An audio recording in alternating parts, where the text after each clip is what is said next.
Listo.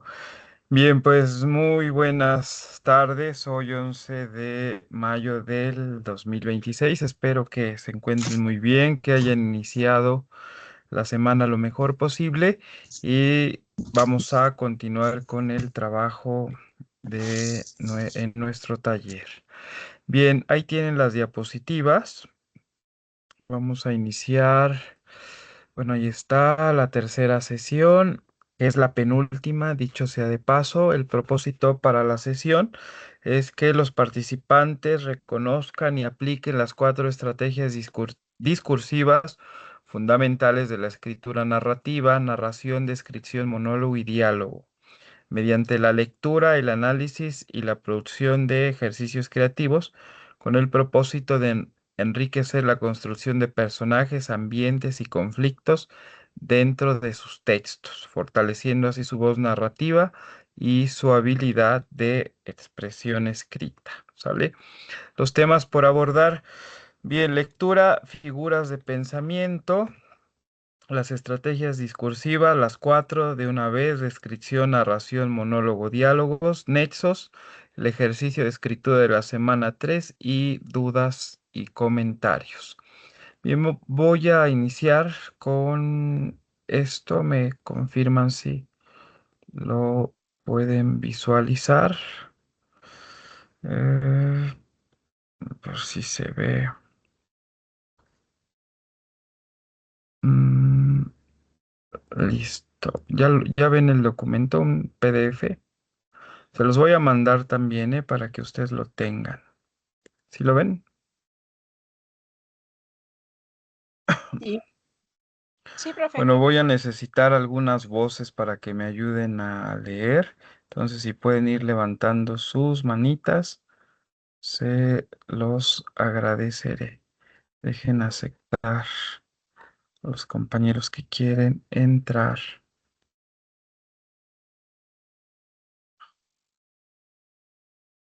Listo. A ver, ¿quién más quiere entrar? Ya. Gracias a quien levantó su mano. Bien, las figuras de pensamiento.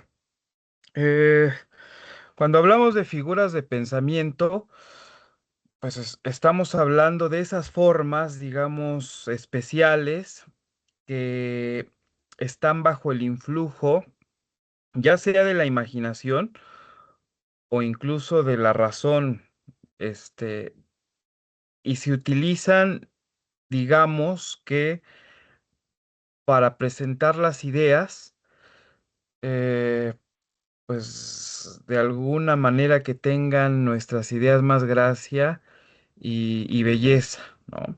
Digamos que cuando las utilizamos, las frases que escribimos, pues adquieren un sentido, pues, más especial, más potente, más original, más independiente, más literario, por supuesto, ¿no? Y las figuras de pensamiento se dividen en descriptivas, lógicas y patéticas. Hay tres tipos de figuras de pensamiento. Desafortunadamente no nos da tiempo de revisar todas, porque sí son bastantes. Es, digamos, que todo un libro, pero vamos a ver hoy de manera introductoria algunas figuras de pensamiento, ¿sale? Que son descriptivas, ¿sí? En en el PDF que está ahí, aparece la primera figura descriptiva, que es la prosopografía. Bien, a ver, vamos a empezar con el ejemplo. A ver, María Teresa, ¿lo puedes leer? Sí, profe. Dice, posografía. Este que veis aquí, de rostro aguileño, de cabello castaño, frente lisa y desembarazada, de alegres ojos y de nariz corva, aunque bien proporcionada, las barbas de plata, que no a 20 años que fueron de oro, los bigotes grandes, la boca pequeña, los dientes ni menudos ni crecidos, porque no tiene sino 6, y esos mal acondicionados y peor puestos, porque no tiene correspondencia los unos con los otros. el cuerpo entre dos extremos, ni grande ni pequeño, la color viva, antes blanca que morena, algo cargado de espaldas y no muy ligero de pies. Este digo que es el rostro del autor de la Galatea y de Don Quijote de la Mancha, Miguel de Cervantes Saavedra. Ok, bien, ¿qué hace esta figura de pensamiento? A ver, ¿quién me dice? A ver, Uriel, ¿qué hace la prosopografía? Y fíjense, cada vez que ustedes lean, o sea, sabemos que es una figura de pensamiento de tipo descriptiva, pero ¿qué está haciendo? A ver, Está va- dando, ¿cómo le explico?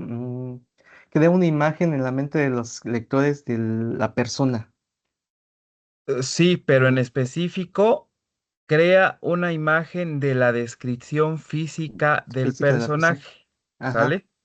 O sea, y esto ya lo deben de ustedes aplicar cuando lean algo, ¿no? Ustedes cuando estén leyendo un libro y estén describiendo la a la persona o al personaje físicamente, saben, ya incluso allá pónganlo a un ladito en una nota al margen. Ah, aquí hay una prosopografía, ¿no?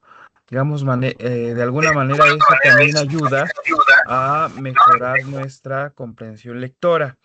Bien, bien, el siguiente ejemplo. A ver, Uriel, tú, que ya que tienes el micrófono abierto, lee qué es la etopeya.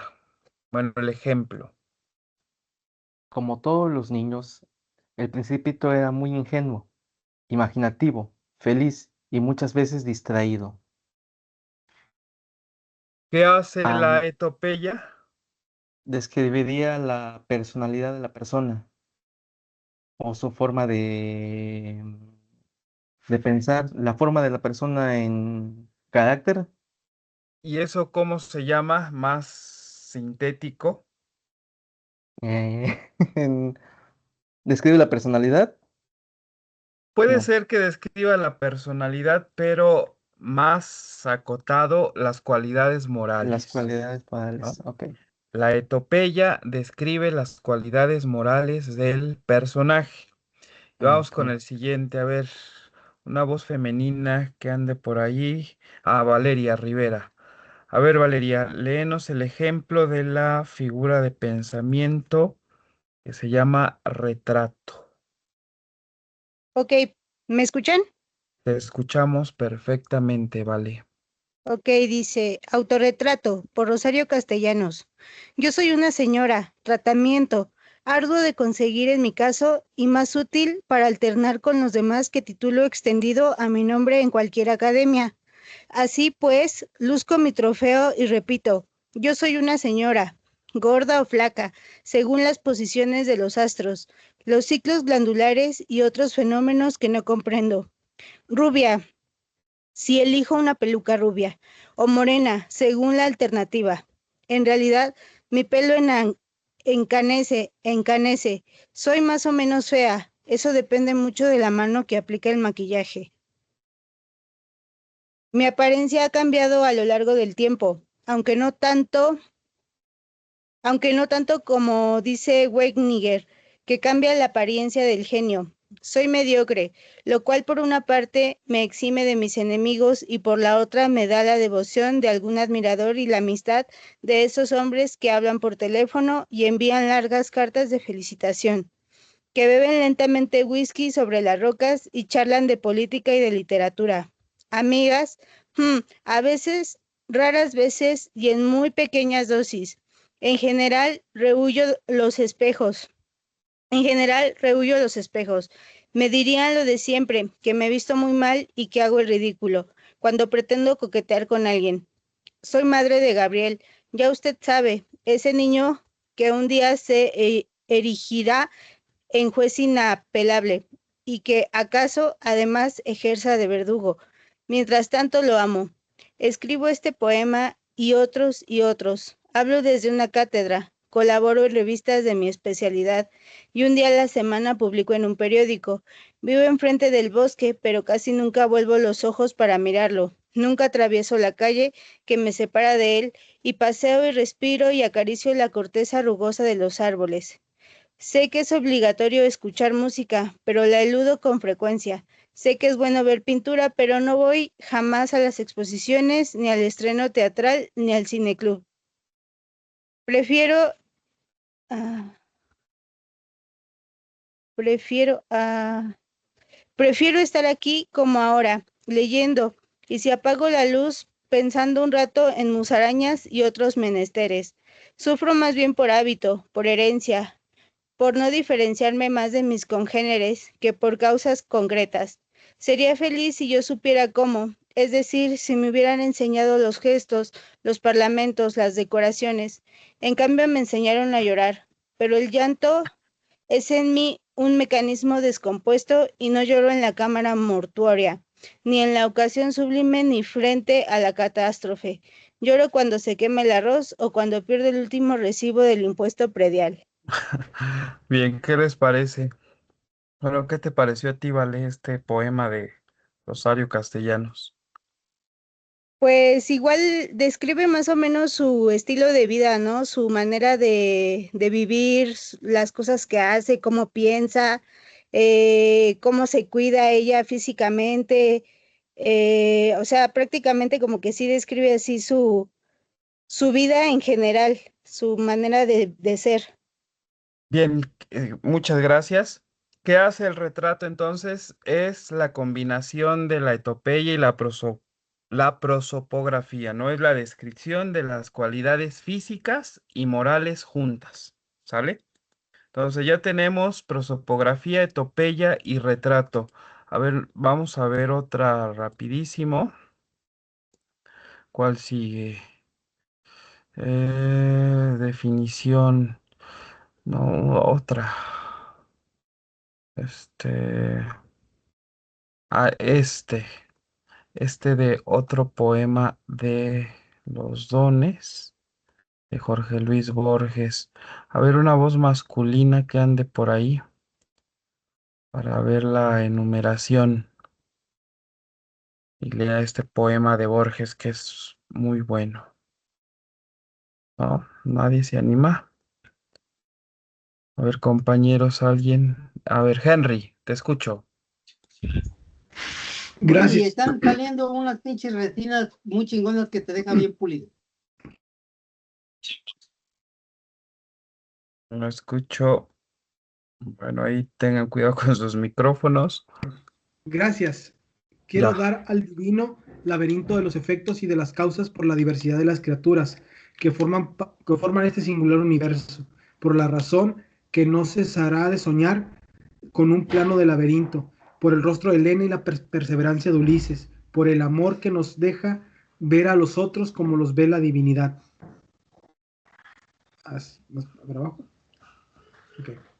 Por el firme diamante y el agua suelta, por el álgebra, palacio de preciosos cristales, por las místicas monedas de Ángel Silesio, por Schopenhauer, que acaso descifró el universo por el fulgor del fuego, que ningún ser humano pueda mirar sin un asombro no, ya no alcanzo a leer qué dice anti, por la caoba y el cedro y el sándalo, por el pan y la sal, por el misterio de la rosa que prodiga color y que no lo ve, por ciertas vísperas y días de 1955, por los duros troperos que en la llanura arrean los animales y el alba, por la mañana en Montevideo, por el arte de la amistad, por el último día de Sócrates, por las palabras que en un crepúsculo se dijeron de una cruz a otra cruz, por aquel sueño del Islam que abarcó 1000 noches y una noche, por aquel otro sueño del infierno, de la torre del fuego que purifica y de las esferas gloriosas, por Swedenborg, que conversaba con los ángeles en las calles de Londres, por los ríos secretos e inmemoriales que convergen en mí, por el idioma que hace siglos hablé en Northumbria, por la espada y el arpa de los sajones, por el mar que es un desierto resplandeciente y una cifra de cosas que no sabemos,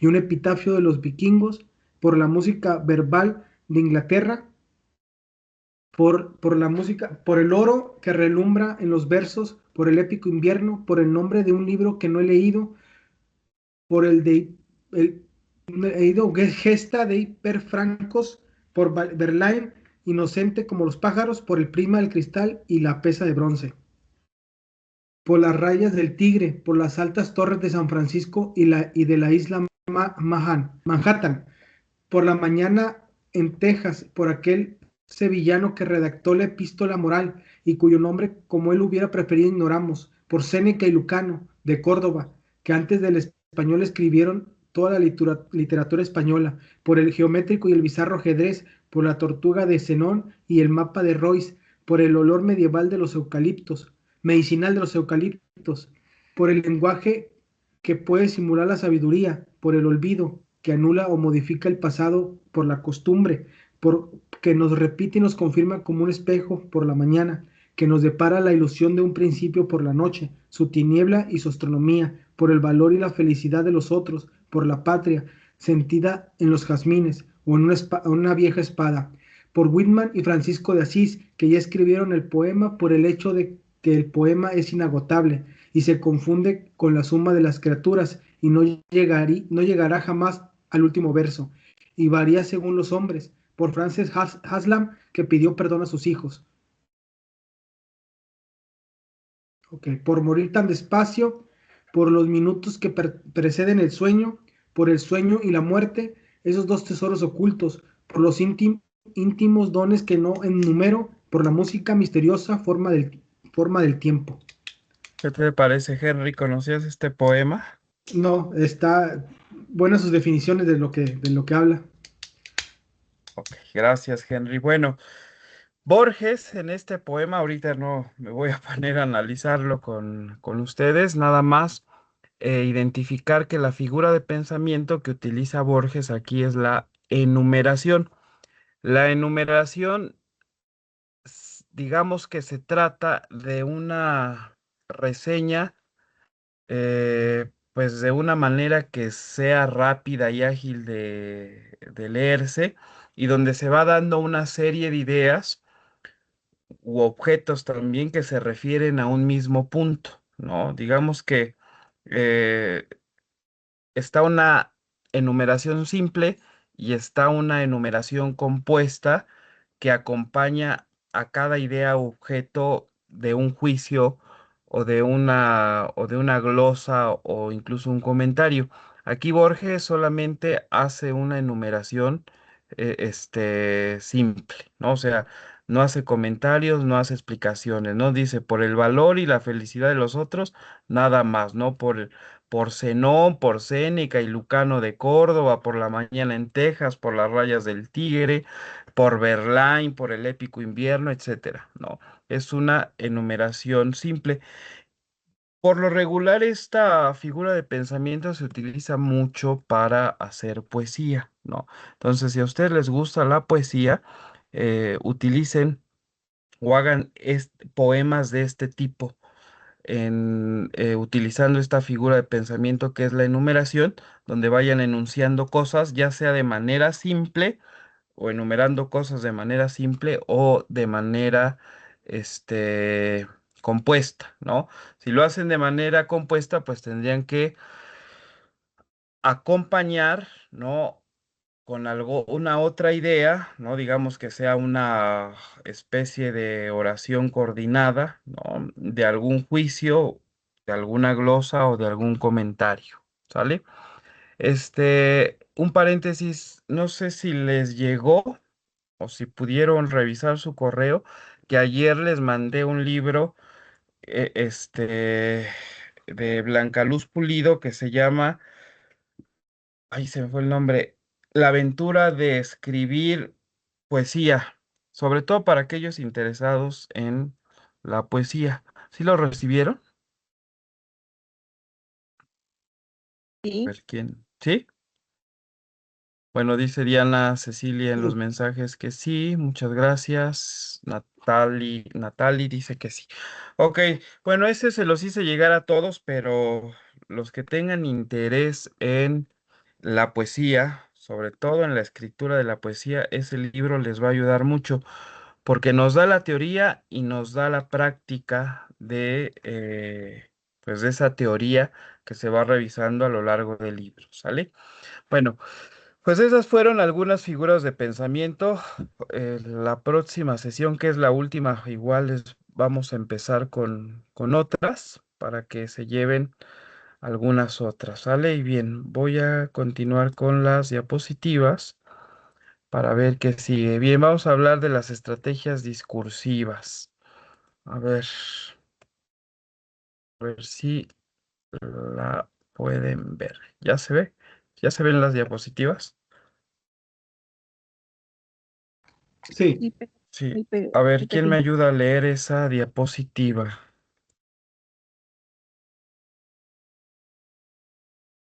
Dice las estrategias y el ritmo del cuento. Esa, por favor. A ver quién tiene su mano levantada. A ver, Arturo.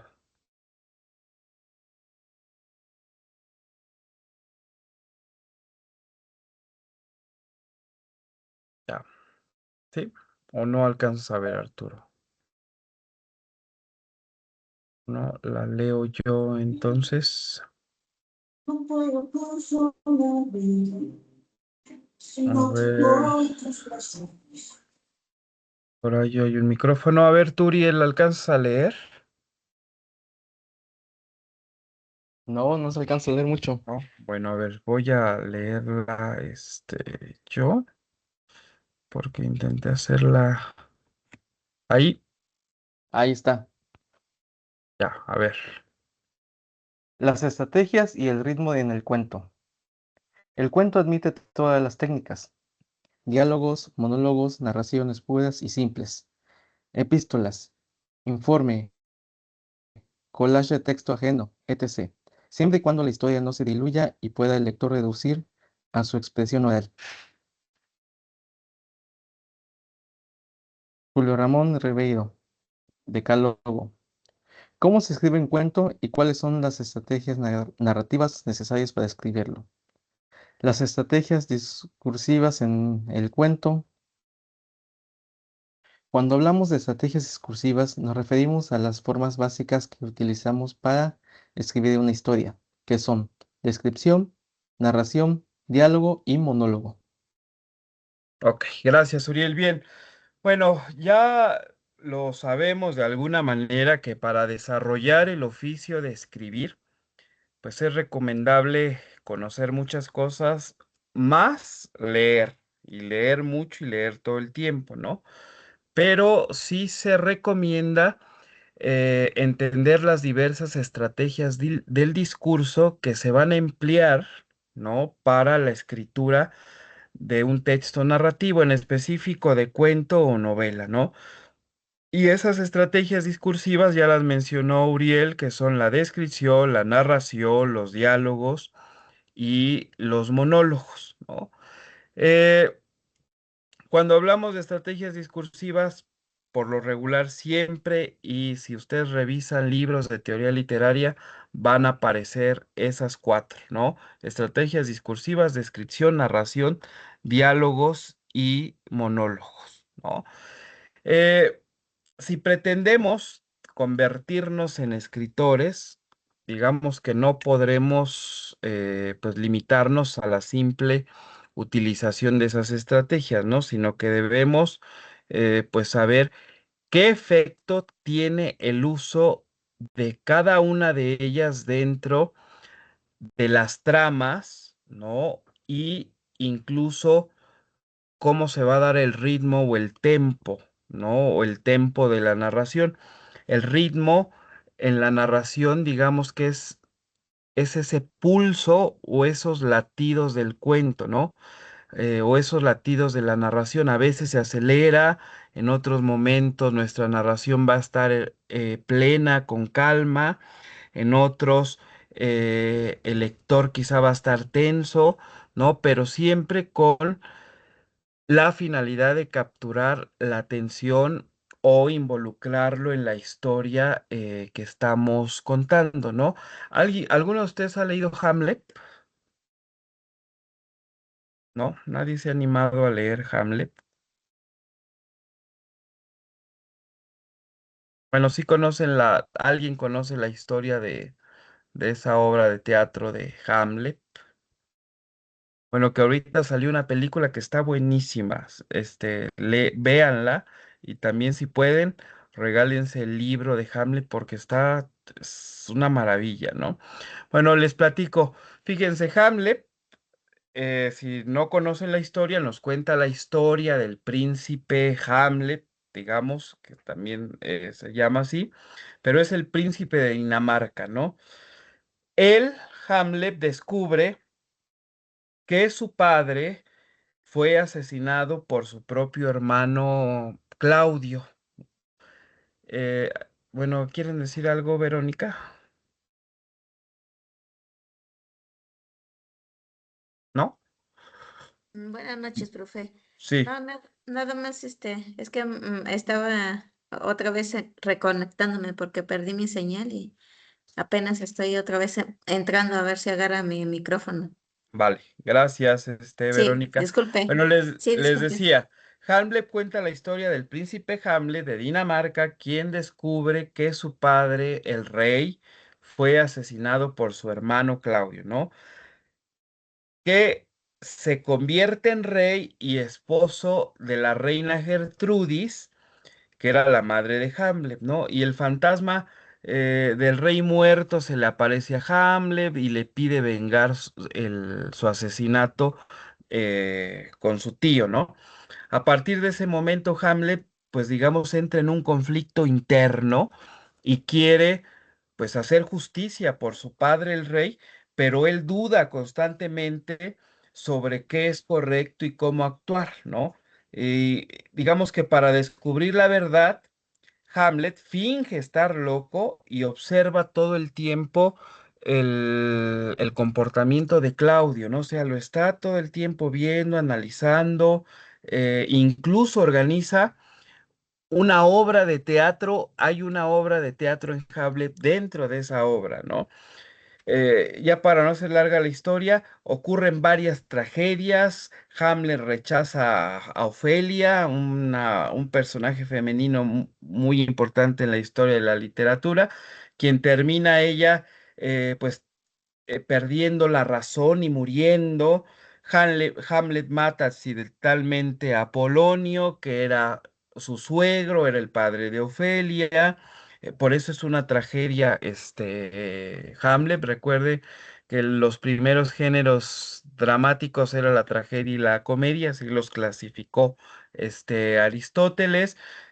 Ya después viene el duelo final preparado por Claudio, donde mueren otro personaje que se llama Leartes, muere la reina Gertrudis, muere el Claudio y finalmente Hamlet, ¿no? O sea, la obra aborda muchísimos temas, por eso es una gran obra literaria, porque allí está presente la condición humana, o sea, la traición, la locura, la muerte, la duda existencial, ¿no? Pero uno de los momentos más famosos eh, de Hamlet es ese famoso monólogo que, bueno, aparte se titula Ser o no ser. Todos hemos escuchado esa frase, ¿no? Ser o no ser, ¿sí o no? ¿O no la conocían? ¿Sí? ¿Sí la habían escuchado, ser o no ser? Sí, Sí. Bueno, ¿sabían que era de Hamlet? no lo desconocía. Bueno, es el Sí, inicio, maestro.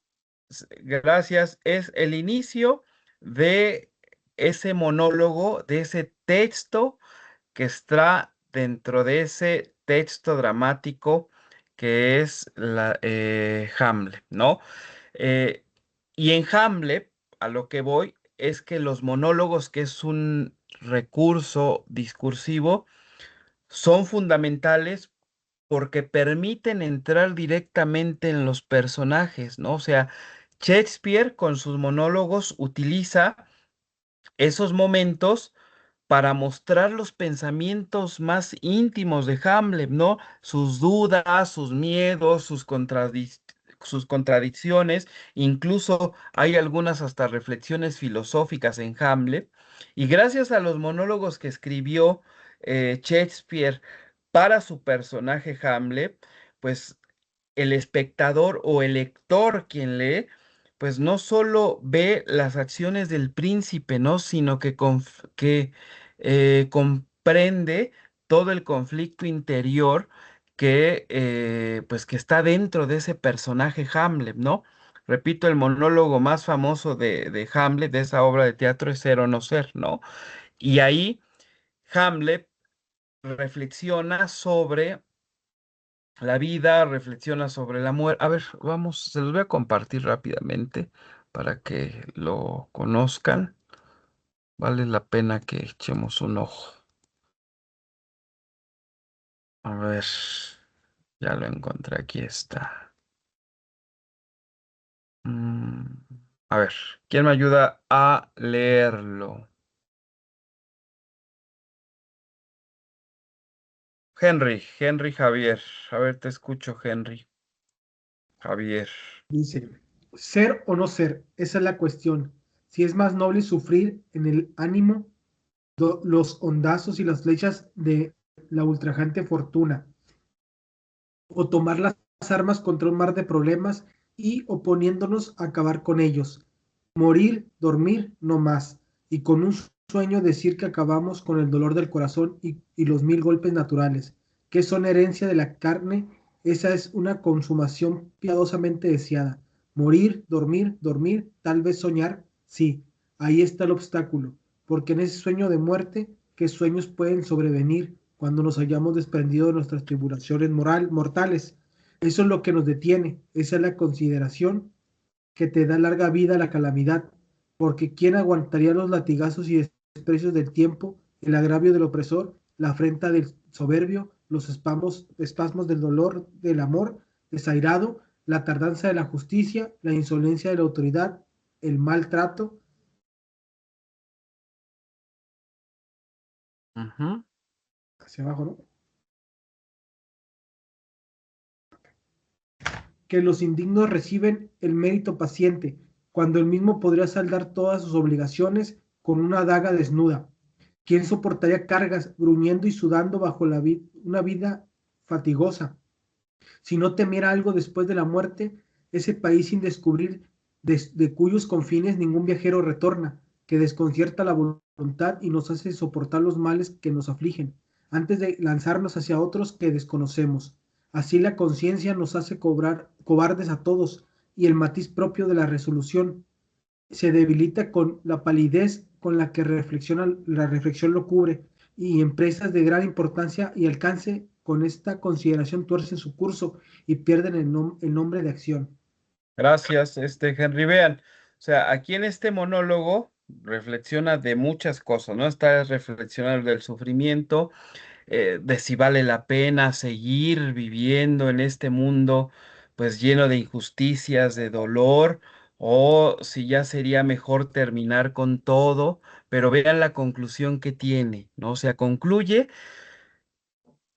que el miedo a lo desconocido después de la muerte, ¿no? Hace que las personas, pues digamos, continúen viviendo, ¿no? Shakespeare eh, es uno de los escritores que ha convertido el monólogo en una herramienta para explorar la conciencia humana, ¿no? O sea, Hamlet piensa demasiado antes de actuar, por eso sus monólogos muestran pues un personaje profundamente introspectivo, profundamente atrapado entre la razón y la emoción, y en lugar que muchas veces en nuestro día a día somos muy impulsivos, ¿no? En vez de detenernos a hacer ese monólogo interior, ¿no? A pensar, a preguntarnos, a respondernos nosotros mismos. Aquí a Hamlet, pues no lo vemos así, ¿no? Vemos a un hombre que analiza cada decisión, lo que eh, lástima que no existía el psicoanálisis en esa época, ¿no? Porque en la época en que Freud eh, surge con su teoría del psicoanálisis, por ejemplo, una de las escritoras de monólogo más importantes del siglo XX, paralela a Freud, que incluso fue a visitarlo para que le diera terapia y Freud dijo, no, aquí no le entro, fue Virginia Woolf, ¿no?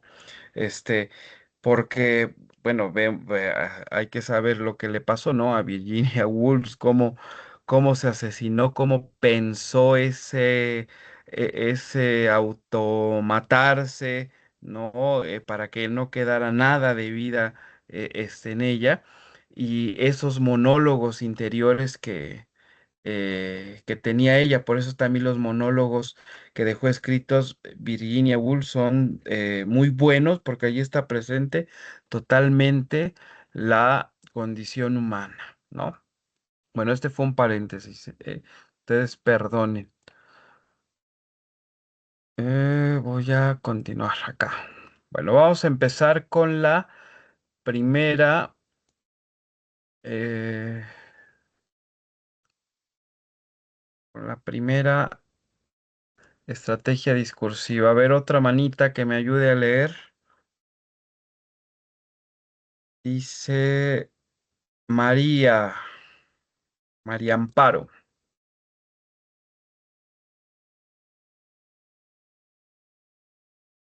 ¿Cómo estás, María Amparo? ¿Sí nos escuchas? Creo que no, creo que no sirve su micrófono. A ver, vamos a ver eh, el de Valeria Rivera. Sí, Ori- dice la descripción. Desde niños se nos ha pedido hacer la referencia de aquello que percibimos en términos sensoriales, es decir, traducir a palabras los colores, sabores, olores, líneas y sentimientos. Esto es la descripción. Sin embargo, no está de más reflexionar qué funciones puede adquirir la descripción dentro de un cuento que precisa una economía del lenguaje capaz de, y ya no puedo ver más,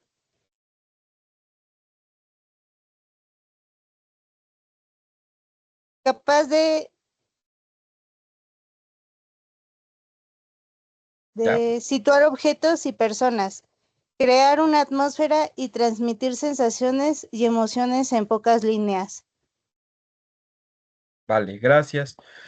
Pero fíjense, para que la descripción sea eficaz y pueda conseguir el efecto que deseamos, es muy indispensable que se transmitan esas imágenes que aludan a los cinco sentidos.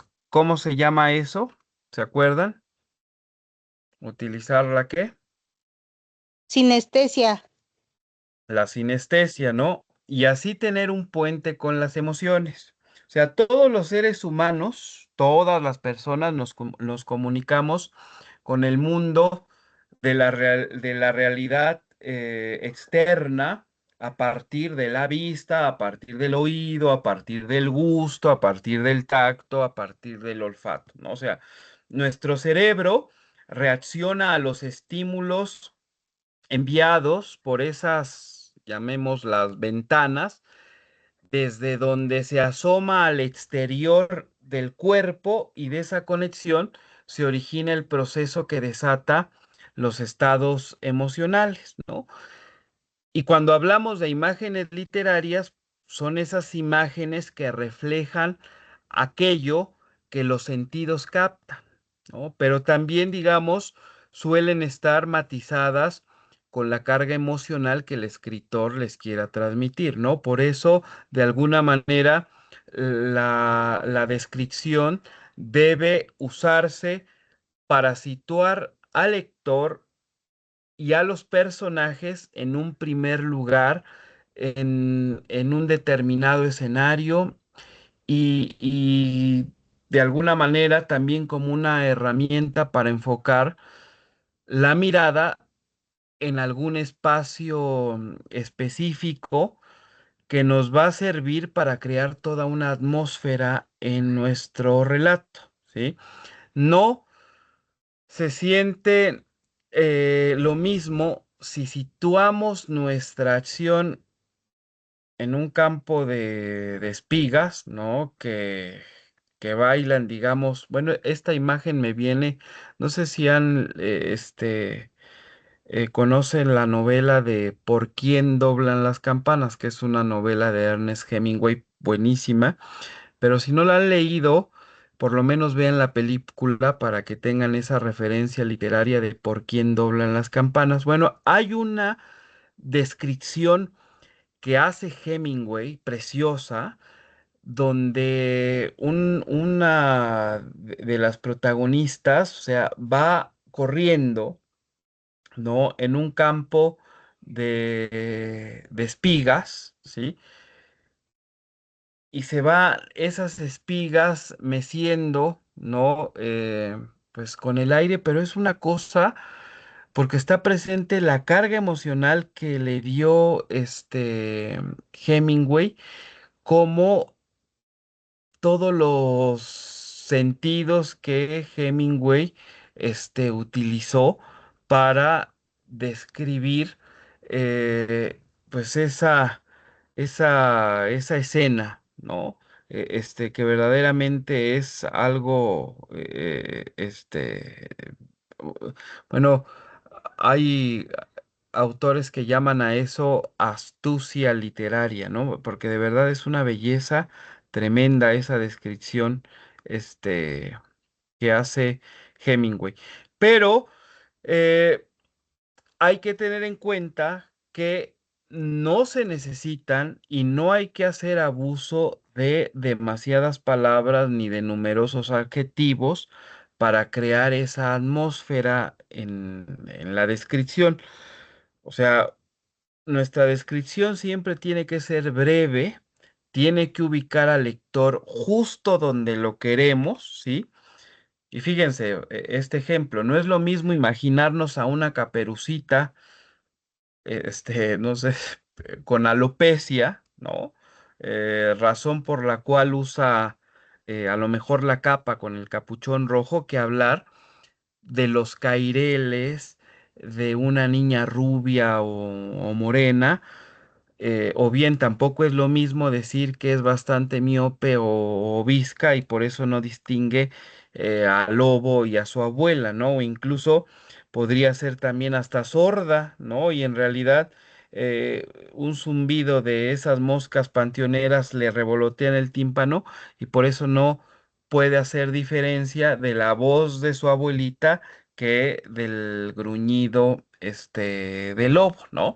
Y quizá lo mismo sucede con las emociones. No es lo mismo que cuando el lobo ataca a Caperucita, sienta cómo esas fauces amenazantes rasgan su capa y el corazón desbocado se le salga por la boca pues en gritos de terror y en llantos de terror, que ese mismo instante se sienta que eso es lo que desea, ¿no? Esos colmillos clavándosele en el cuerpo, rasgándole dulcemente las entrañas, el olor a bestia hambrienta que le comienza a provocar esas pequeñas descargas de placer y todas juntas, ¿no?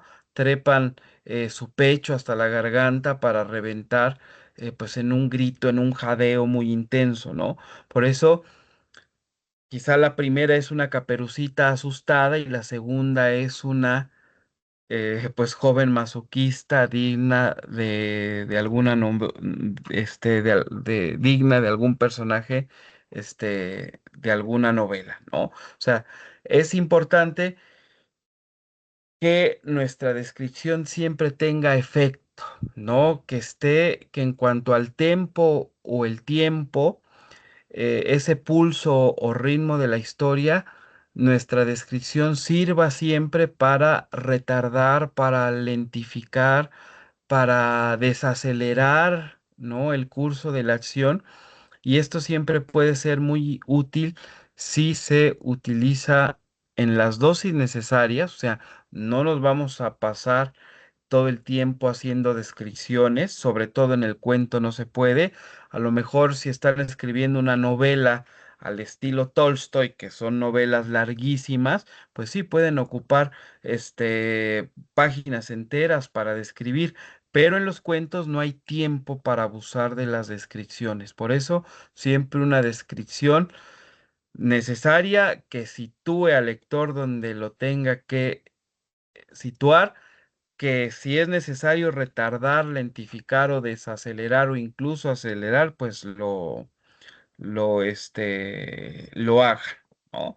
Eh, Hay descripciones que se denominan como las representaciones, ¿cómo es? Que se denominan mientras la representación mediante las palabras del discurso narrativo de objetos, de paisajes y situaciones en una dimensión estática, espacial y temporal, pero bueno, todo eso ya es muy teórico, ¿no? Bien, ¿aquí alguna duda de la descripción? Si tienen algún comentario, si algo no les quedó claro, con gusto lo vemos. ¿Todo claro?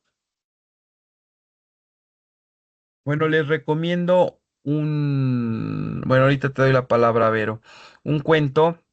Sin dudas, maestro. Es un cuento bellísimo que se llama El vaso de leche de Manuel Rojas. Búsquenlo y vean las descripciones que él hace ahí. Si pueden, hasta imprímanlo y vayan subrayando ahí las descripciones y tómenlo de ejemplo, ¿no? Para sus futuras historias. Se llama, repito, El vaso de leche de Manuel Rojas. Sale bien, vamos con la siguiente estrategia discursiva que es la narración. A ver, Verónica, si me puedes ayudar a leer.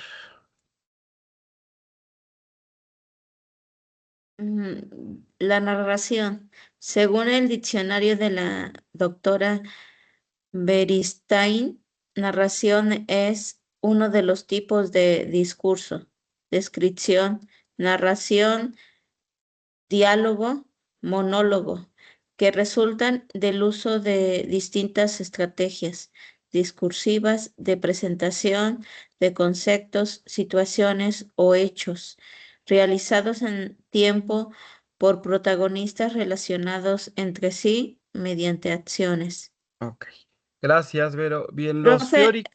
Mande. le quería preguntar, profe, ¿nuestra actividad tiene que ser un cuento o puede ser un poema, una fábula o Pues en la actividad dice, me parece que dice relato. un relato? O sea, un relato breve, pero si se van al cuento está bien, ¿eh? No tengo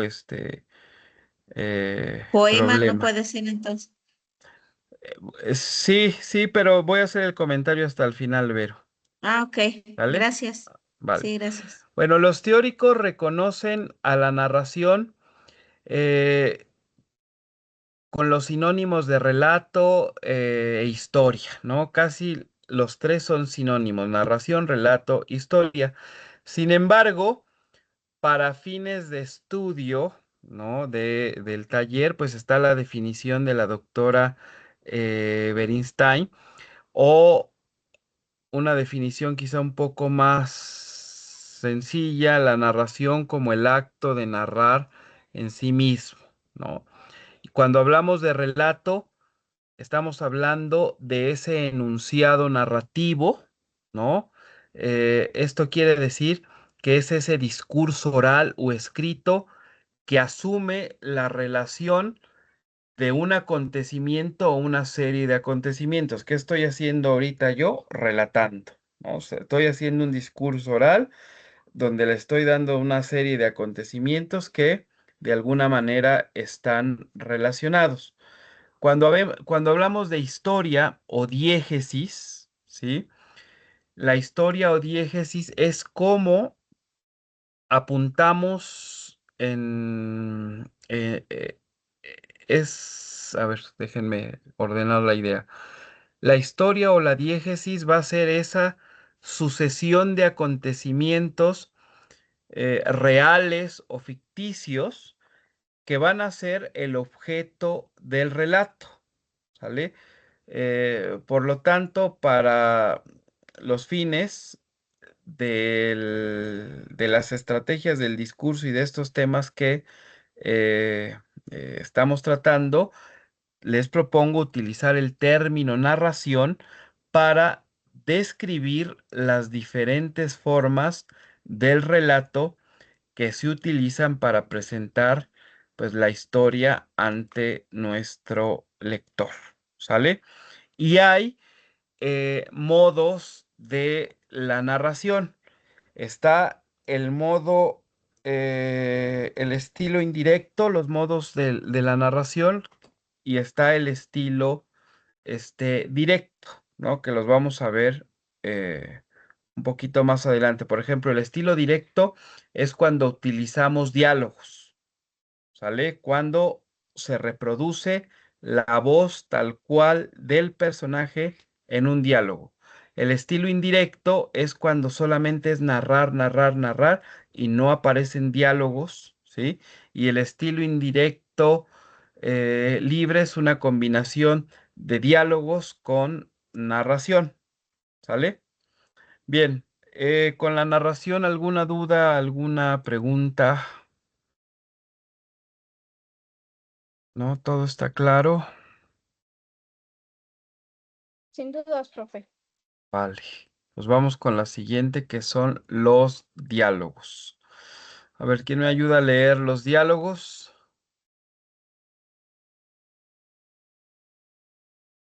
Ya levantó su mano. Hanai. Gracias.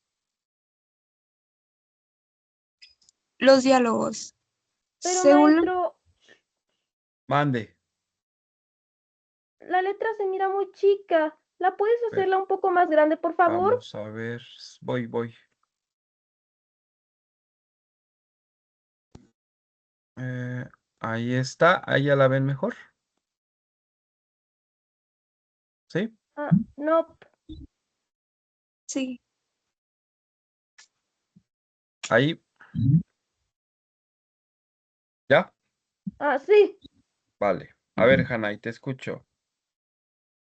según Según, consigna, ay, Hanai. según consigna eh, Elena Baristán en el diccionario de retórica y poética, el diálogo es estrategia discursiva mediante la cual el discurso muestra los hechos que constituyen una historia relatada, presidiendo del narrador e introduciendo al lector en un cuento, por ejemplo, o al, o al público, en el caso del drama, directamente en la situación donde se producen los actos de habla ficcionales de los personajes o los reales en la historia.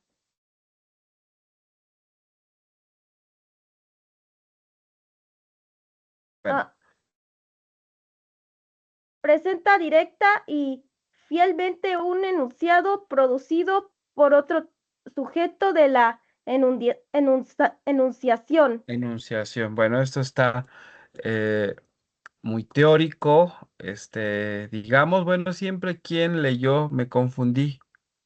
¿Sí fuiste tú, Hanai? Soy yo, maestro. Ok, gracias. Bien, fíjense, los diálogos. Al trabajar los diálogos, o sea, entramos en contacto directo con el habla coloquial. O sea, sin importar quién sea el personaje, ¿no? La función de los diálogos, digamos que es hacer que nuestro lector escuche directamente al personaje, ¿no? La, la mejor técnica para escribir diálogos, y esto lo recomiendan casi todos los escritores desde Edgar Allan Poe, pues es aprendiendo a escuchar, ¿no? Sabemos y es muy evidente que no habla igual un doctor en filosofía o de cualquier disciplina, humanística, que un vendedor de verduras o un muchacho de 16 años o aunque se dirijan al mismo interlocutor, ¿no? Ahorita, si aquí estuviera dándoles la clase un doctor en filosofía, no les estaría hablando como yo les estoy hablando. Si estuviera dándoles la clase un muchacho, joven, pues no estaría hablando igual como estoy hablando yo, ¿no? Al escribir el diálogo o cuando los utilizamos, pues estamos dejando de alguna manera traslucir la sociohistoria del personaje, porque hasta en eso tenemos que pensar cuando escribimos en la sociohistoria que va a tener el personaje, ¿no? Y por lo mismo tenemos que ser consecuentes con las variantes dialectales que va a tener nuestro personaje.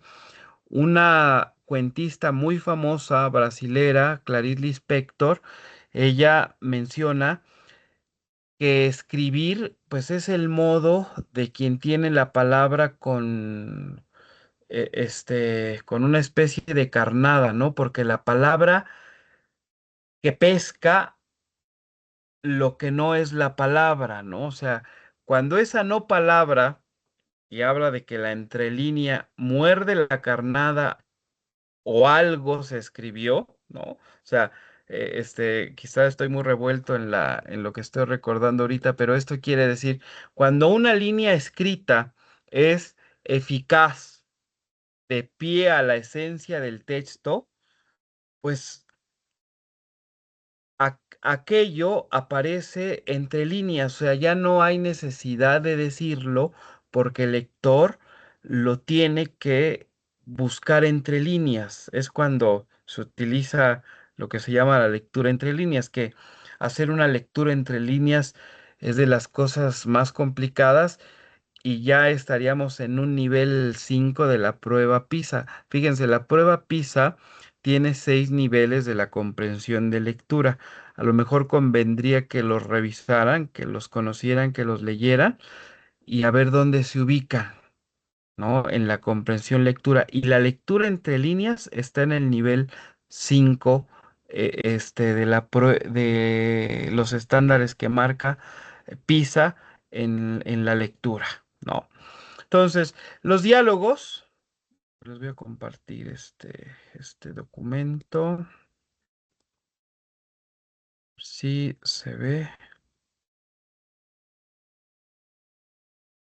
Ya está.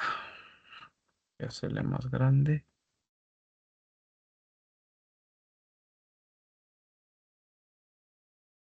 A ver, listo. Ya se ve, ¿verdad? Bien, los diálogos tienen aliados y los aliados de los diálogos son las acotaciones o lo que se llaman las acotaciones de autor, que las acotaciones de autor suelen ir entre guiones largos y este es el momento de aprender a utilizar los guiones cortos, ¿sí? Y los guiones largos. Las acotaciones de autor van a ir entre guiones largos. A través de las acotaciones podemos imprimir el carácter al diálogo, ¿sí? Con las acotaciones le podemos dar el tono de voz al diálogo, le podemos dar las expresiones faciales y corporales al diálogo, incluso los pensamientos, ¿no? Y para escribir las acotaciones se utilizan siempre verbos declarativos, verbum dicendi, ¿no? Que los verbos declarativos son las formas verbales que designan las acciones de la comunicación lingüística o que expresan creencia, que expresan emoción, que expresan reflexión. Por ejemplo de verbos declarativos, dijo, se lamentó, pensó, espetó, ¿no? Son ejemplos. Y fíjense aquí, a ver quién me ayuda a leer, María Teresa. Fíjense, no los diálogos y sus aliados. Fíjense, en los Ok, primeros no hay acotaciones. O sea, no es lo mismo escribir. A ver, Tere.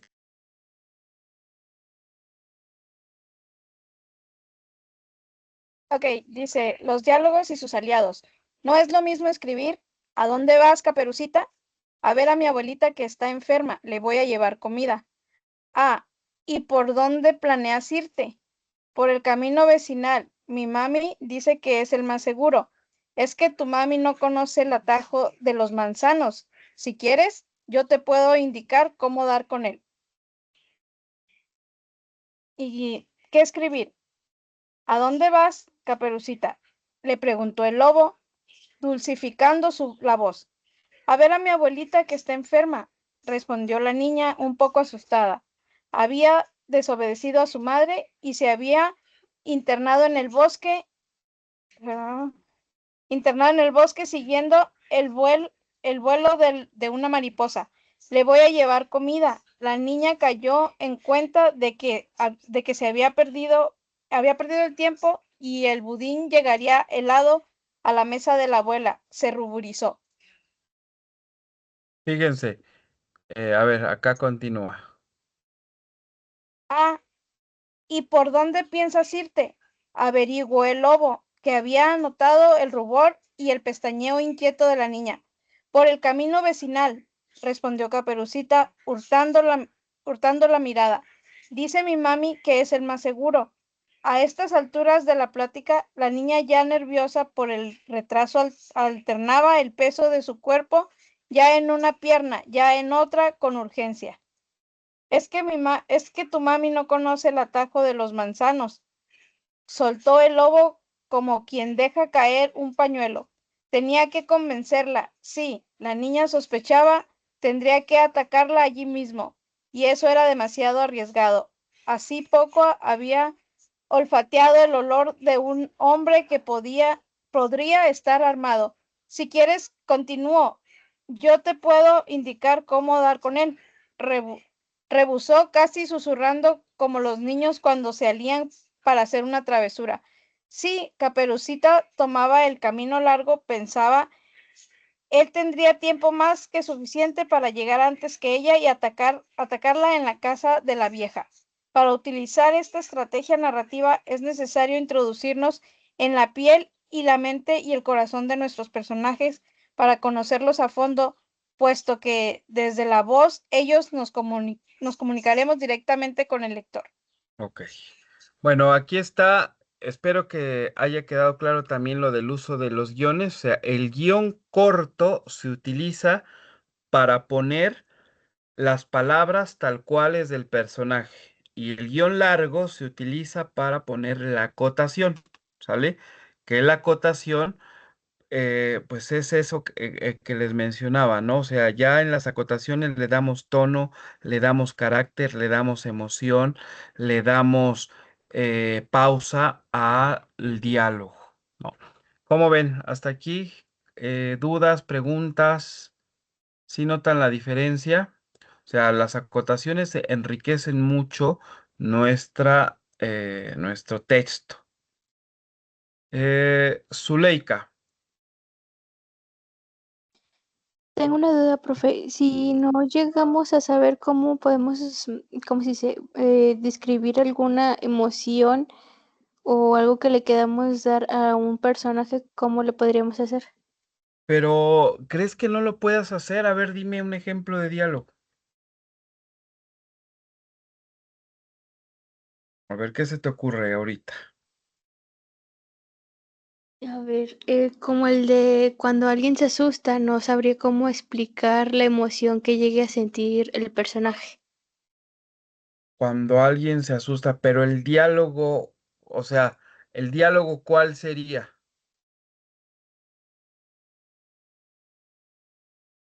A ver, Ahorita por el piensa. momento no se me ocurre como alguno, pero así por decirlo, como cuando se asusta, no sé, A ver. como cuando ve una película de terror a alguien y de repente sale algo que le asuste. No sé si me sé. A ver, ¿a alguien se le ocurre algo? O sea, como decir, bueno, en una pregunta, ¿no? ¿Escuchaste eso?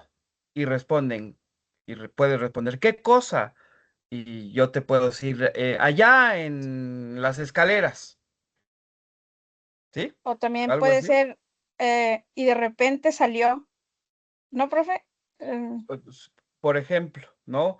Bueno, ahorita me quedé con el escuchaste eso, ¿no? O sea, tu diálogo es, ¿escuchaste eso?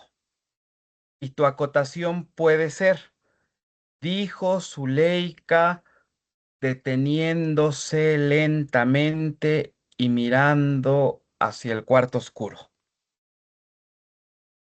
¿Sí, Zuleika? Ya entendí cómo. ¿Sale? Y tú me puedes Sí. responder, ¿qué cosa? Y tú puedes poner en tu acotación, respondió, ¿quién habló ahorita? ¿Quién dijo el ejemplo? ¿Tere? Yo, profe, ¿Quién? Tú, Tere, sí, sí. ya te ubiqué la voz. Respondió Tere intentando sonreír, aunque su voz tembló un poco. Y ya, otro. Ese ruido. Y tú, como si alguien no hubiera arrastrado una silla. Y ya puede decir la acotación. Zuleika se abrazó a sí misma, sintiendo todo el horror del mundo, ¿no? ¿Sí? ¿Sí o no, Zuleika? Sí, ya entendí, profe. ¿Ya? Gracias. Vale. Muchas gracias a ti por preguntar. Bueno, vamos con la última estrategia discursiva, que son los monólogos, que ya hablamos de alguna manera de ellos, ¿vale? A ver, Laura, léenos los monólogos. Luego dos del Baquier. Laura Los Rosero. monólogos. La definición que da la doctora Beristain para el monólogo es la siguiente. El monólogo es un diálogo ficticio, es decir, monológico, incrustado en el discurso en forma de afirmaciones o preguntas y respuestas que aparecen o no como autodirigidas y que sirve para dar animación al razonamiento. Es mantenido con un interlocutor también. ¿Me lo puede subir? Sí, sí, claro. Ay, ya se me trabó ay.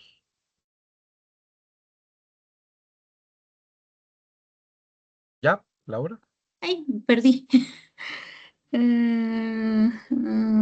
Afirmación de preguntas y la monólogos en la descripción. Es mantenido con un interlocutor también ficticio y generalmente contrario, cuyo criterio queda así refutado o bien queda analizado, demostrado o reafirmado. Fíjense, gracias, Laura. Fíjense aquí para entender el monólogo. Los monólogos en narrativa pueden presentarse de dos formas. Se pueden presentar como soliloquios y se pueden presentar como monólogo interior, ¿sí? Vamos a hablar del soliloquio. El monólogo tipo soliloquio va a ser un texto perfectamente estructurado desde un punto de vista conceptual. ¿A qué me refiero? Va a contarnos la historia siempre en primera persona desde su punto de vista, ¿sí? Esta herramienta del soliloquio permite siempre expresar la subjetividad de quien cuenta, ¿no? Su forma de observar el mundo desde una perspectiva, individual de nuestro protagonista o de nuestro personaje que va a hacer ese monólogo, ¿no? El soliloquio, su sinónimo es que es como una confesión. es una confesión que va a revelar las fortalezas, que va a revelar las miserias de quien está contando, ¿no? En la estrategia del monólogo tipo soliloquio, eh, se puede ver la parte oscura del personaje y se va a revelar aquello que queda o que debe de quedar oculto, ¿no? Como algún crimen, como el deshonor, etcétera, no sé, una violación incluso, porque va a permitir al personaje justificar su conducta, ¿sí? Eh, el soliloquio es equivalente al monólogo teatral, ¿no? Que en la narrativa se puede deslizar al otro tipo de monólogo, que es el monólogo interior, e incluso puede regresar al soliloquio, ¿no? Ahí los teóricos llaman a esto el monólogo citado, ¿no? Pero digamos que se trata de una forma de narrar muy emotiva, ¿sí? Donde se va revelando y tiene un orden, ¿eh? O sea, el soliloquio siempre tiene un orden, por eso les decía que es un texto estructurado. A comparación del monólogo interior, no. En el monólogo interior puede estar ese en desorden.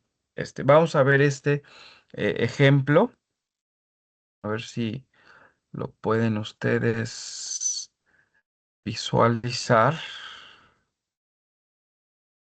A ver. Mm,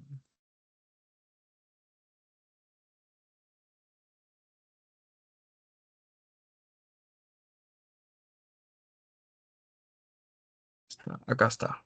A ver, ¿quién me ayuda a leer? ¿Quién tenía su mano levantada?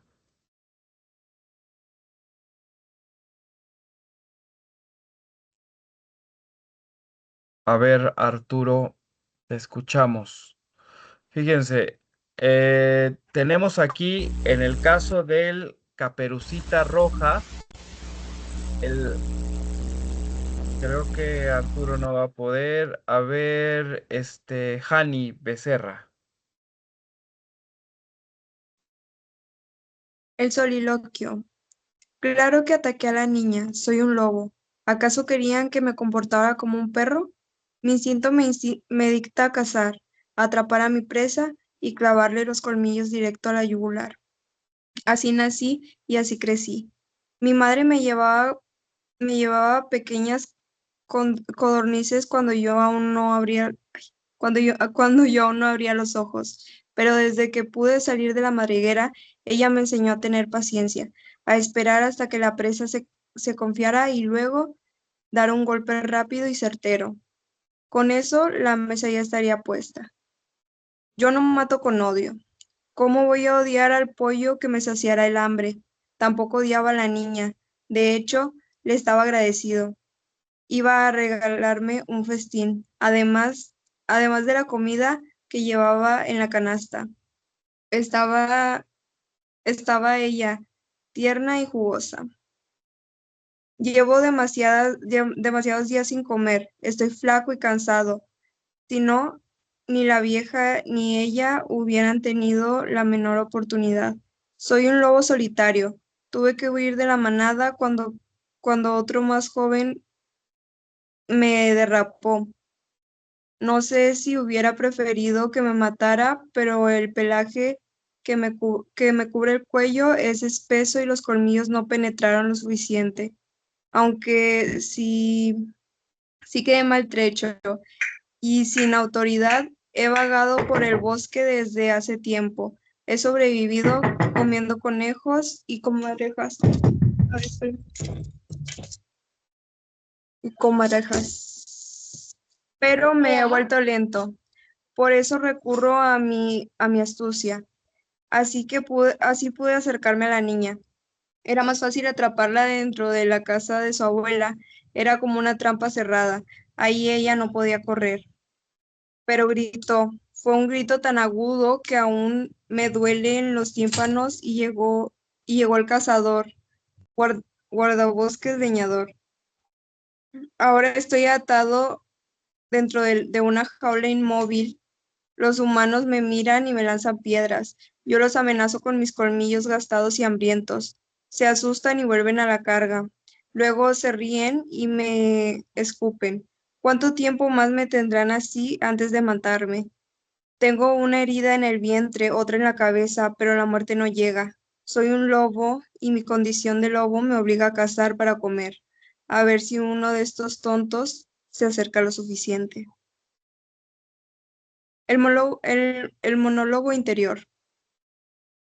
Cuando el lobo... mm, Cuando el lobo me mostró sus...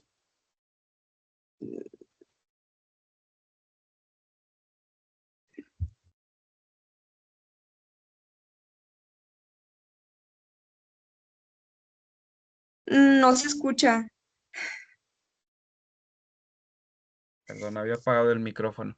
Les decía, Sí. si se dan cuenta cómo este texto está en orden, va en un orden cronológico, el lobo se va confesando, va develando sus cualidades negativas, pero también las va justificando, ¿no? Va dando explicaciones, ¿no? Y se va confesando. En el monólogo interior, aquí el manejo del pensamiento es a través de un pensamiento desarticulado y que aparentemente está inconexo del personaje. En el monólogo interior se refleja cómo piensa, qué piensa y cómo va hilvanando el discurso interno. En el monólogo interior se trata de un viaje al subconsciente del protagonista. Por eso les decía que el monólogo interior es algo muy de Freud, o sea, de irse al subconsciente, ¿no? Del protagonista, en el que se va a ir revelando a través de frases sueltas otras historias, o sea, van saliendo cosas que están inconexas, por eso todo casi siempre es desarticulado, pero sobre todo en el monólogo interior se desnuda la parte oscura y esa parte oscura que no nos gusta ver nunca, que es nuestra psique, o sea, la psique en el psicoanálisis es el alma, ¿no? La mente y el alma, pero aquí nuestra psique no quiere justificar nada. En el soliloquio sí se justifica, aquí no. Y esta herramienta, repito, nace pues con Freud, ¿no? Cuando se fue al inconsciente y al subconsciente y ha sido el monólogo interior una estrategia discursiva muy utilizada por Virginia Woolf, por Joyce, y en el terreno de la psicología al monólogo interior se le llama el flujo de la conciencia, ¿sale? O sea, el monólogo interior es el flujo de la inconsciencia, ir al subconsciente. A ver, a ver, Hani, tú misma que leíste, léenos el monólogo interior, tomando a Caperucita como ejemplo.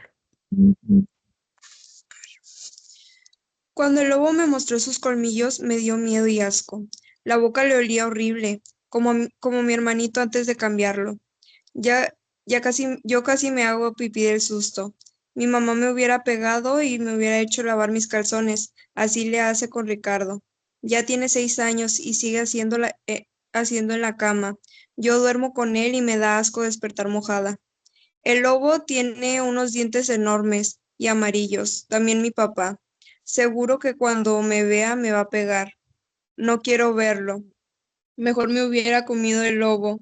Mi papá se va a enojar porque el lobo me quiso comer y también a mi abuelita. También se va a enojar con ella porque se escondió en el ropero y no se dejó comer. Yo también estoy enojada con ella porque no salió a defenderme. Hasta tengo chinita la piel.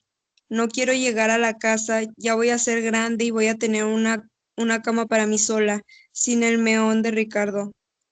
¿Qué tal si mejor me quedo a vivir con la abuela? No, porque ya no la quiero. Es cobarde. Además, luego, ¿quién va a jugar con Leti? ¿Y quién va a cuidar a Andrea y a Conchis? Porque mi mamá tiene recién nacido. Como ven, si notan la diferencia. Tú que lo leíste, Jani, si notas la diferencia, Sí, ¿sí? Del soliloquio y el monólogo interior.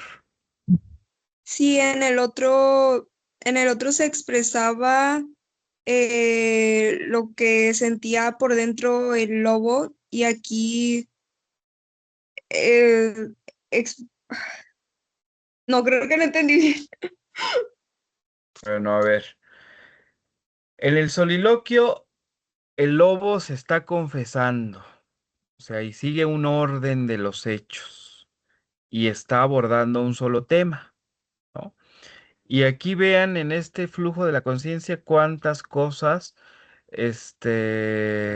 aparece, ¿no? O sea, habla de que el lobo, después de los dientes de su papá, de que si su hermano se hacía pipí en la cama, de que si su papá se va a enojar porque no se dejó comer, y que si reprocha a su abuelita porque no salió del ropero, a defenderla, piensa en que quiere una cama, ¿no? Piensa en que tiene que cuidar a las hermanas chicas, a Andrea y a Conchis, y reprocha, digamos de alguna manera sí reprocha a la mamá porque tiene otro recién nacido que seguramente más adelante, va a cuidar ella, ¿no? O sea, el flujo de la conciencia o monólogo interior es esa reacción que tenemos cuando le pedimos permiso a nuestra mamá para ir a una fiesta y nos dice no vas. ¿Qué hacemos? Nos enojamos y empezamos a decir, ah, es una maldita, yo quiero salir con mis amigos, pero ella no me deja, como si ella no hubiera sido joven. ¿Sale? ¿Sí, Jani, o no? Sí, sí, sí, ¿Sí? ya entendí mejor. En realidad, lo que yo había, o sea, como lo que yo había entendido había sido de que pues el pensamiento de Caperucita es como un pensamiento de una niña más chiquita, de que nada más expresa todo. Ok, Pero sí, sí, sí, sí, ya pero lo ya entiendo. ahorita con lo que dije ya. Sí, sí, sí, sí. Sí, sale. O cuando sea ahorita, ¿no?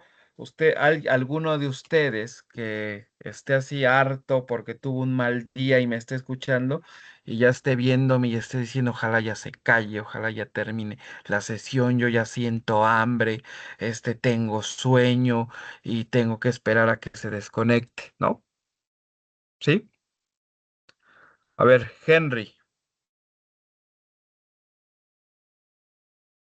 Henry Javier, ¿alguna duda, alguna pregunta? Todo claro, maestro. ¿Sí?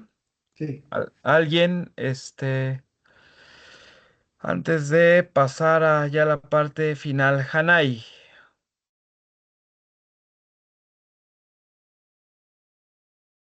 ¿Cómo se llama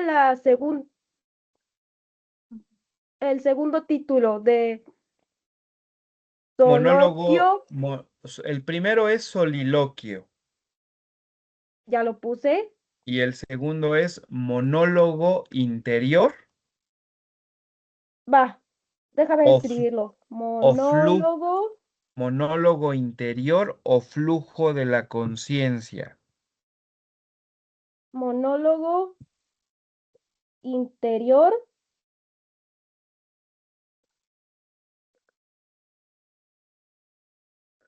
O flujo de la conciencia. ¿Cuál sería el otro nombre que tiene más actual el monólogo interior?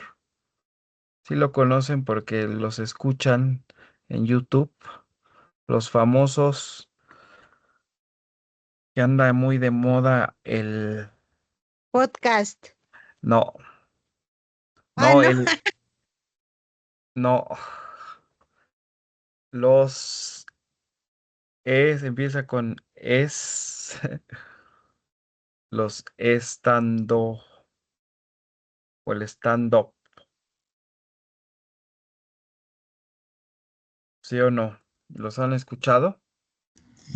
Estando peros. los estandoperos. O sea, vean ellos, o sea, su discurso sí es un monólogo, pero no es un soliloquio, que ni se están confesando, ni están tratando de justificar, solamente es ese flujo de sus ideas locas, ¿no? Para lo que piensan de ciertas cosas y van saliendo cosas y cosas y cosas y cosas y cosas, ¿no? O sea, ellos hacen flujo de su conciencia, no de bueno, no quiero decir que no lo hacen de manera intelectual, porque pues sí están pensando, ¿no?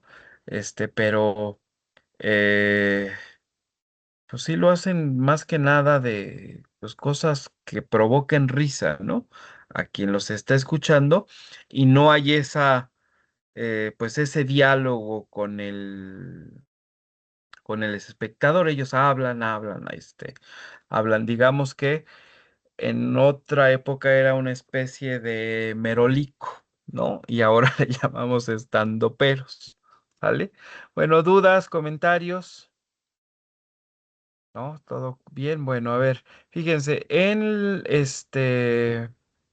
el aula virtual, en el foro, les puse un ejercicio para esta semana que se trata de que pues se elaboren algún monólogo, a ver si pueden lograr hacer su monólogo chiquito. Ahí les puse 100 palabras, ¿no? Y les puse un ejemplo, déjenme entrar. A ver, ya entré. A ver, vamos a ver, les comparto la pantalla. Ahí está. Bueno, creo que ya lo respondo. Buenas noches aquí. Ah, vean, ya Consuelo lo hizo. ¿Estás, Consuelo? Para que no lo leas. Bueno, pero aquí está el ejercicio. Dice, ejercicio de escritura, monólogo interior. Estimados estudiantes, para esta actividad trabajaremos una técnica narrativa muy importante en la literatura contemporánea, el monólogo interior. Bueno, dice, redacta tu monólogo, 100 palabras.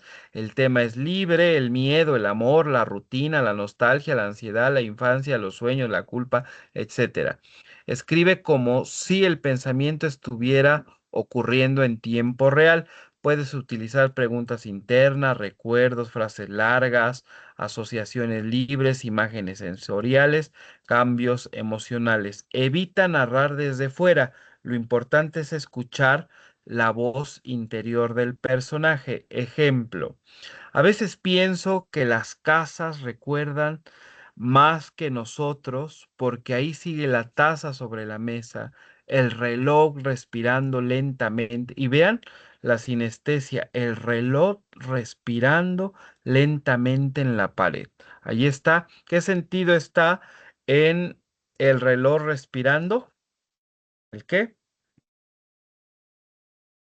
El olfato. El olfato, ¿no? Las cortinas agitándose, apenas como si alguien acabara de pasar y sin embargo no queda nadie. Qué extraño es vivir rodeado de objetos que saben demasiado, vean el gusto. Tal vez por eso no he querido abrir la ventana esta mañana.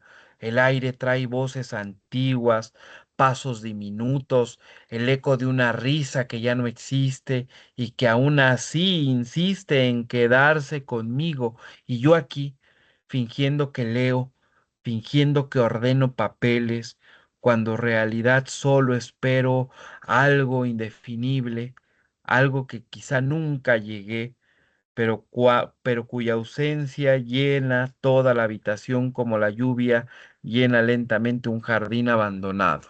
No. Ahí está el monólogo ejemplo. No sé, hagan su monólogo interior del por qué no bajaron la ropa, del por qué les molesta darle de cenar a su esposo, eso que piensan cuando le tienen que dar de cenar o de comer a sus hijos y de repente están de malas y ya les tienen que servir o no sé, o de su jefe, lo que les hace pensar su jefe. De eso hagan su monólogo, ¿sale? Bueno,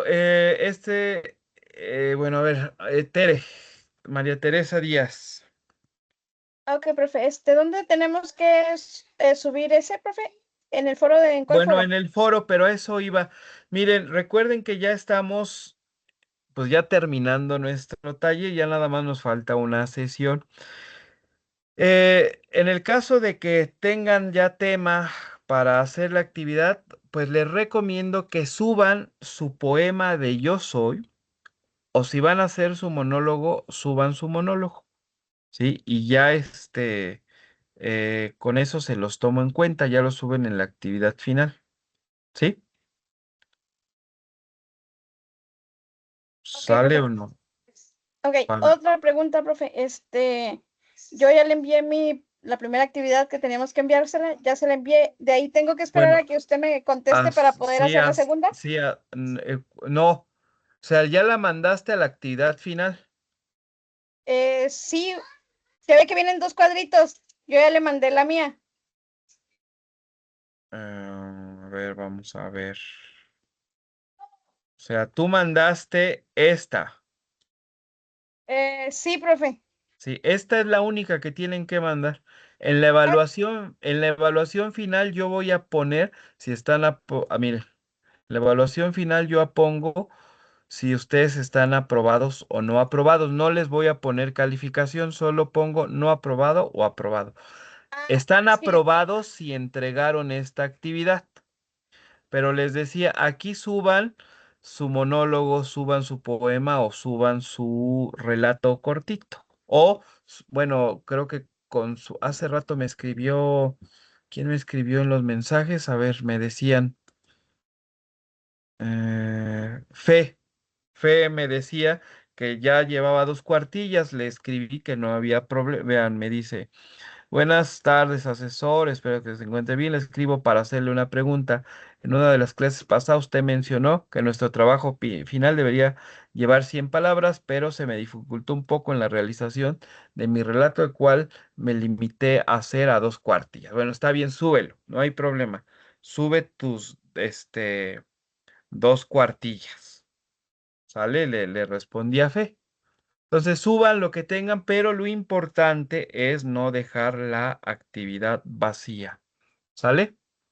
Ok, profe, sí, porque yo le mandé la mía y nomás se me puso en verde un pedacito, entonces dije, ¿será que tengo que mandar otra?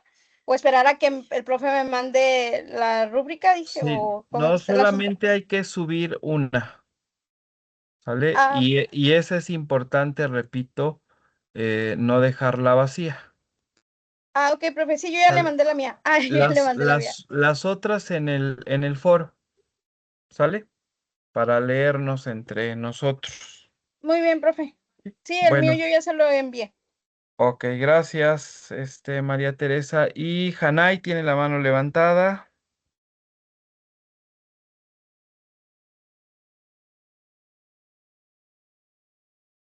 No, maestro, ¿No? Ok, bueno. tal vez la levanté por Ya. error. Ok, gracias, Hanay. Y Zuleika. Profe, duda, ¿le puedo mandar el cuento o la historia? Creo que es más que un cuento, es la que hice para la tarea. Es que tengo una duda, a ver si está bien o no. Sí, no sé, si quieres, primero mándamela por correo y después que ya te responda, la subes a la plataforma, a la actividad final. ¿Sale? Sí, gracias, profe. Y ya lo revisamos. Y por último, Henry. Henry Javier. No, Oh, levanté la mano por equivocación. ok, gracias, Henry. E Irma, perdón. Sí, profe, buenas noches. Solo para aclarar, si yo subo, por ejemplo, el monólogo en la actividad, en el cuadrito de la actividad, ¿también lo comparto en el foro o ya es suficiente? En el foro ya compartí lo que es el tema de Yo Soy, pero me queda mi duda, el monólogo o el relato lo comparto, lo subo a la actividad y también lo comparto en el foro. No, ya no es necesario si lo subes a la actividad final, Irma. Al menos que quieras compartirlo para que los compañeros también te lean y te hagan algunos comentarios. Ok, gracias. ¿Vale? Ok, gracias a ti, Irma. Bueno, pues creo que ya no hay más dudas. Pues que tengan una gran noche. Estoy a sus órdenes por el mensaje. Ya se dieron cuenta que no me tardo en responder. Escríbanme y pues ya hagan su escrito, su actividad y súbanla ya de una vez. Laura. Profe, yo subí ya el de Yo Soy en el foro y ya ve que nos ha dicho que si podíamos comentáramos a un compañero. Ajá. También ya lo comenté y también ya subí lo de la fase final, pero había puesto un relato que Lo- usted nos había dicho que puede ser un relato o un cuento. sí, sí, está bien, Laura. Ok, de todos modos, entonces hago mi monólogo. Sí, digamos que el monólogo es un ejercicio, recuerden que estamos en un taller de creación literaria, ¿no? Entonces, pues hay que estar escribiendo, ¿no? Este, pues hacer uso de la escritura, pero digamos que no son actividades obligatorias. La que sí es obligatoria es la actividad final, pero les decía, lo importante no es dejarla vacía, ¿no? O sea, es que esté ahí algo que hayan escrito ustedes. Y Ok, si tienen maestro, problemas gracias. con su relato, pues si ya tienen su monólogo, pues suban eso o suban su poema de Yo Soy y Yo no ya hay hice mi problema. relato. Creo que me pasé como con unas 8 o 9 palabras. Lo dejé en 108, 110. Vale, vale, Laura, Gracias. te leo. Bueno, pues que estén muy bien, cuídense mucho y nos vemos el próximo lunes para terminar nuestro taller, que pasó muy rápido este mes. Gracias, Laura, Ah, Estelles. Excelente noche, Vanessa, y a Bueno, todos una excelente noche. nos vemos, maestro. Bye, Hanai, que estés bien. Gracias, Diana.